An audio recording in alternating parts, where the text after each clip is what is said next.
So our next speaker dives into one of those critical and misunderstood topics in hospitality, payments and their hidden costs. No one better to lead this than Faisal, founder and CEO of iOL Pay. He'll break down the real commercial impact of outdated payment systems, from fake bookings and revenue leakage to operational bottlenecks, and show you what a unified, automated, guest-driven payments model can look like and unlock for your hotel groups. Thank you so much. Thank you. Thank you very much. Good afternoon, ladies and gents. I see a few friends in this group, so if they bully me during the session, we'll find a way to deal with it.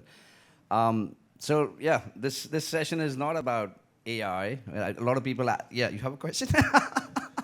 Antoine has a question before I start.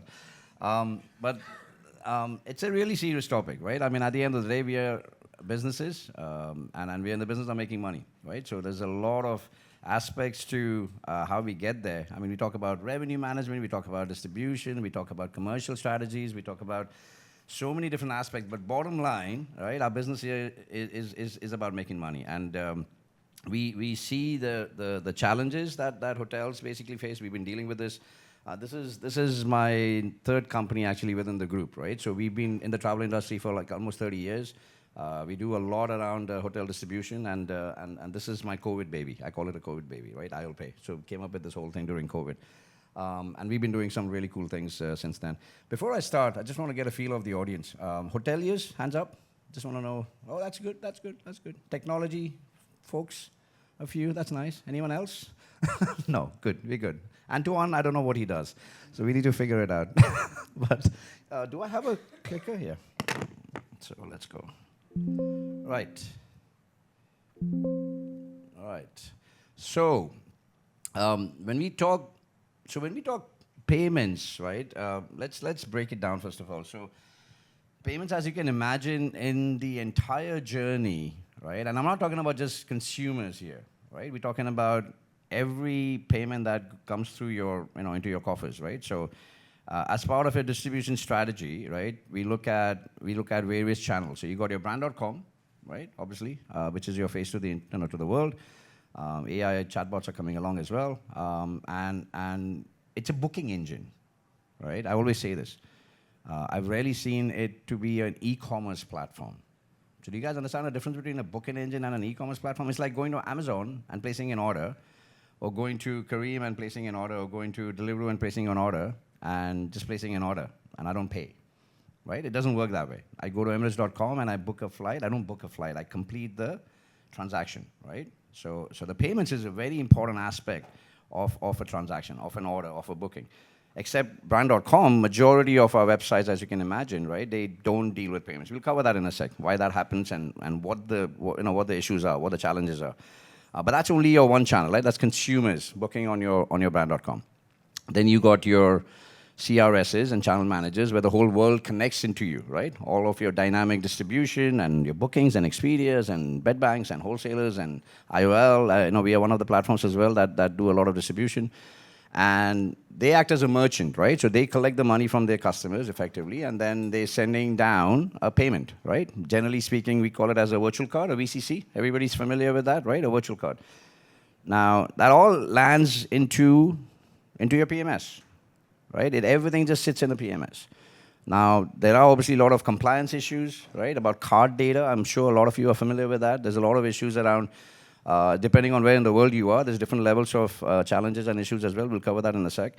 But then how do you think those payments actually get collected? Like, how does the hotel actually collect the payment? How does it charge the card? Anybody? I mean, a lot of hoteliers here, right? Right? Thank you very much, Nadia. So you imagine now, I'm sitting at the front desk, and I joke about this, but I mean it. I've got the worst job in the hotel. I'm sitting there, lowest paid job. I hate my life, and I got to now go in. Apart from entertaining the guests coming into my hotel and trying to be nice, I got to somehow find time in my life to go into Opera, into the PMS, look for reservations that I need to charge, right? And then I find a machine, and then I got to get the 16-digit card data and punch it into a machine. This is 2025, guys. And we're talking about AI, right? And this is happening everywhere, guys. I'm not singling this out. This is not a Dubai thing. This is not a Middle East thing. This is everywhere on the planet.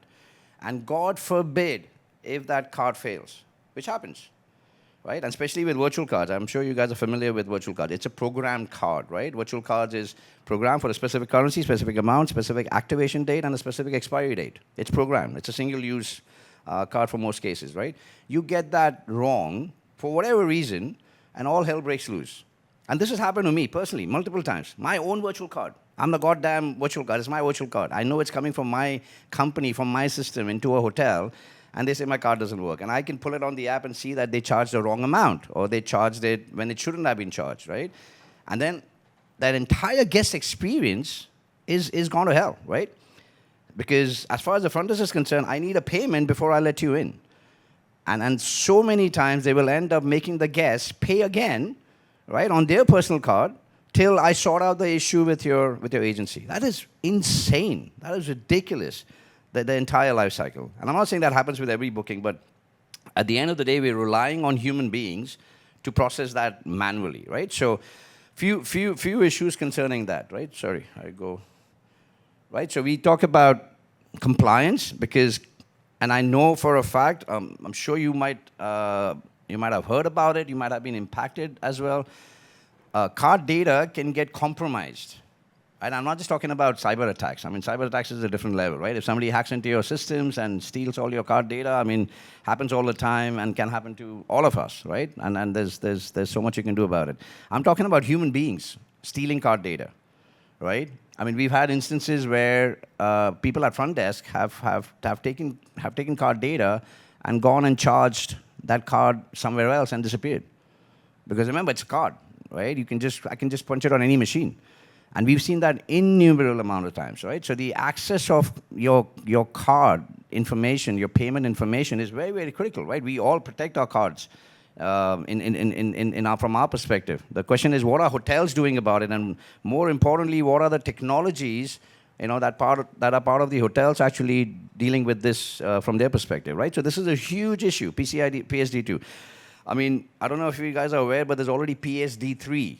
And people don't have a clue what PSD2 is, right? So these are payment standards that are coming in the world, especially given the fact that post-COVID, so much of our life went digital, right?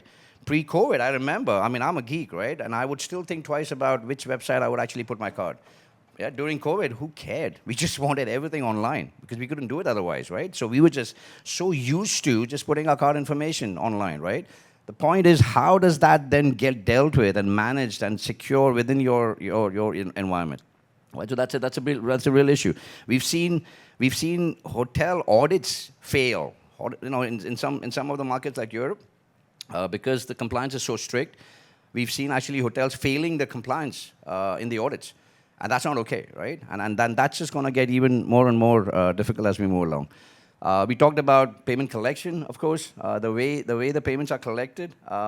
Manual work, we spoke about that right now, Nadia. I mean, the fact that we are still dealing with payments manually, and manual is human mistakes, human errors, and it's costly, and it takes time, right? Reporting is always an issue as well. I'll talk about this in a sec. Reporting is a challenge when, if you're not just a single hotel, imagine if you're a chain. Imagine you're Marriott. Right, you got 9.5, 10,000 hotels in the planet. Do you think the CFO of Marriott has any clue about the reporting on the type of the cards being charged? And when I talk about payment types, there's many different types of cards, right? The problem with payments is it's all very local to the hotel where you are, right? The brands and the chains don't really get involved in that in any way, which is obviously one of the big issues as well. And fake bookings. I don't know how many. Put hands up, how many folks in this room have dealt with problems with fake bookings? Now, why does that happen? Many reasons. Visas, right? There's a lot of people who need to apply for visas. I never understood why the hell embassies want to see a flight and a hotel before I even get a visa, but that's what it is. So people make bookings, right? And people put just fake credit cards. I've seen a lot from our neighbors in the region where they just make 3 bookings in Dubai on a weekend because I don't know where I'm going to be. I might go to the Palm or I might be in downtown. So I'll just turn up, and I just don't turn up to the hotel that I don't want to go. And what just happened, right? Your most precious commodity in your property, your room, is blocked, right? And you can't do anything about it. So then you end up having a no-show because the guest will never turn up. And then as part of your SOP, you'll sit there and say, ooh, I have a card. Let me try and charge the card. The card fails because it's a fake card. And then you sit there as part of your night audit and try and get that written off from the GM again, right? Or I don't know what else happens, but that's what I've been given to understand. So that's a real issue. The fact that, we can't do anything about how fake bookings, I mean, these are real bookings with fake cards, remember that, right? So, and what can be done about it? That's how I feel sometimes when the front desk tells me my VCC doesn't work. Now let's talk about the guests. We talked a bit about the hotels and the challenges that we face on our side, right? But think about the guest. Think about the end customer. And the first one is very close to my heart, right? So hotels are notorious to always charge in the currency where you are. So if I'm in hotel in Bali, I will sell in IDR, right? Indonesian rupiah. I don't care a toss about where you come from. And what does 10 million IDR mean to you if you see that? Nothing, right? I want to see something in dirhams, I want to see something in dollars, I want to see something in euros. Depending on where I come from, I want to see the pricing in my currency. Now you say, come on, Faisal, man, look at the booking engine. There's a currency calculator, and you can go to the calculator and choose the currency, and then it'll give you an indicative rate, right? But what is it? It's an indicative rate. Is that the price that your card is going to get charged? No, right? Who decides what is the amount that actually gets charged on your card? Your bank. Yeah? I'm not a big fan of banks, okay? I don't like banks, but they screw us all day long on the FX. So all you people in this room who've come from outside Dubai, every day, all day long, when you're charging your card, you're getting screwed by your banks back home. And it's a cost of, travel, and it's a cost of having a card. Cross-border transactions are the most expensive transactions out there, right? Secondly, for the hotel, right, or a merchant who's processing your card, it's a international, cross-border international transaction. So they pay the highest interchange. This is thanks to our friends at Visa and MasterCard, right, who came up with the biggest, I wouldn't say the word scam, but the biggest, revolution of how they make money move around. But it is a very costly business. And it's a cost borne by the guest as well as by the hotels. But all I'm saying here is I just want to understand the price that I need to pay, and I need to know that's the amount that I'm going to get charged. Why the hell do you think the consumers end up at an OTA? Because they speak the customer's language. If I'm in China, I get a price in CNY. That's what gets charged on my WeChat Pay. And I ask a hotel, and they're like, well, WeChat Pay? I don't have WeChat Pay. That's not okay, because they want to pay with WeChat Pay. They want to pay in their currency. If people from India can do UPI, I don't know how many people know UPI. UPI is the biggest, is the fastest growing transaction payment method in all of India. India, for God's sake. It's bigger than even Visa and MasterCard. That's how big it is. And everybody in India can pay with a UPI. Or a Saudi, like with MADA. Have you guys know MADA? And then there's so many local payment methods. But the minute I leave my country, and I come to a hotel, and they're like, dude, I need a Visa or a MasterCard. Like, dude, I don't have a Visa, MasterCard. I'm Chinese. I have Alipay. I have a lot of money here. I have WeChat Pay, tons of money here. But there's no way for the hotels to accept that. So it's a real problem that the most important part of a hotel business, which is taking your money and you making it so difficult for the consumer to actually do that, right? So I always say, speak the customer's language. Give them the choice of paying how they used to pay, right? Are you guys familiar with BNPL? Buy now, pay later? You guys familiar with that, right? I mean, in the UAE, we have Tabby, you have Tamara. Have you guys heard of it, right? Big in Europe is Klarna. If you're from the US, Affirm, and there's quite a few of them. So again, if I can do that all day long on an airline website, I can do that all day long on Amazon, why can I do that on hotels? Why can't I do that with hotels, right? Another thing that really pisses me is like how comfortable are we with websites when we can just do an Apple Pay, Google Pay? All of us? Yeah, we love freaking Apple Pay, Google Pay, right? It's there, it's on our phone, it's on your machine, it's in your browser. One click, authenticate, right? There's a biometric piece to it. So it's a genuine, secure transaction, done. Tell me a hotel website which has Apple Pay, Google Pay. Like, why? I have to type my credit card number, dudes. Like 2025, I'm still sitting there and flicking out a card. And most of the times I don't even have a card because everything is digital. And I got to find a way of typing that on your website. All right, fine, I did that, right? My card never gets charged anyways. Then I'm checking out at the hotel, and what's the first thing that they ask me when I'm checking into your hotels? My freaking credit card. Dude, I put it last night. Why do you want my card again? No, seriously, people, why do you want my card again? Like, why? Why are you making it so difficult? Just charge my card. I need to pay for incidentals? Sure, right? There's a formula of collecting incidentals. Charge my card. Do you think Netflix and Spotify and Amazon Prime call me every month when they take my money? No. I just say I accept. Done. Money taken. Works. And same thing with checkout.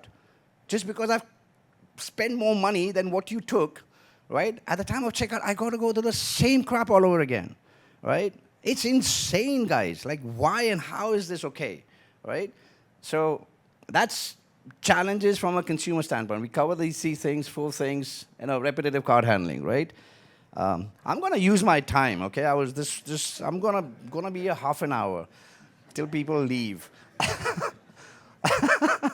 We have tequila coming for everybody who waits till the end. Right, Sam? Why don't we look at payments more holistically? So I always say that this is my favorite slide, right? So we, hotels, hospitality, the industry spend billions of dollars on unifying systems, right? Centralizing systems, right? So we spend so much on our brand.com, our digital asset, content management system, one face to our consumers all over the planet, right? We invest in a CRS and PMS and RMS. RMS is missing, my bad. There should be an RMS somewhere, a CRM, maybe I have a loyalty. So we do this, right? We spend so much time, people, resources, teams, right, vendors, on centralizing that. What the hell happened to payments? Think about it, guys. What happened to payments? Like, what is the challenge when it comes to actually the most important thing again is making sure all of that is effectively, right, driving payments and money into my hotels, into my banks, right? So something went wrong somewhere over there, right? So what we believe, we have this, and what we believe, what every hotel should be looking at, is it doesn't matter if it's a consumer coming through, right? Your brand or your call center, your direct channels, coming through from your bed banks and distributors and OTAs, shoving in a virtual card, that's a consumer card, coming directly to the property. What you need is a single centralized payments platform, right? And this, obviously, you've got to be thinking from the point of view of multiple hotels as well. Remember, I'm not talking about a single independent here. If I have, and I'll close my presentation, and I want some questions, please, guys. I would love to make this a bit more interactive. But the idea here is, if I have 5 hotels in the UAE, I have 3 in Saudi, and I have 5 in Egypt, and I have upcoming in South Africa and other countries, right? I just want to have one. You have one of this everywhere, right? Why can't I just have one centralized payment platform as well? No matter where my hotels in the world are, right? That's the ideal case scenario. So it doesn't matter if I am coming to your hotel in Dubai or Saudi or London or Timbuktu. You know me from what I have in my wallet, right? I don't need to have a loyalty system because I have my card, right? And to be able to actually trace me all the way, no matter where in your portfolio that I would be traveling into. So I always use this as an example. I love the model of Uber, right? When we order a cab and when you leave the cab, do we even touch our wallets? Do we even look at our phones? What do? We just walk. And the magic happens behind the scenes, right? And this is Uber in multiple countries around the world. Think about it for a second. Why can't the world of hotels actually work that way? Just magical. Just invisible. Make payments invisible. And it's doable, right? Don't make it a friction for the guest to pay you money.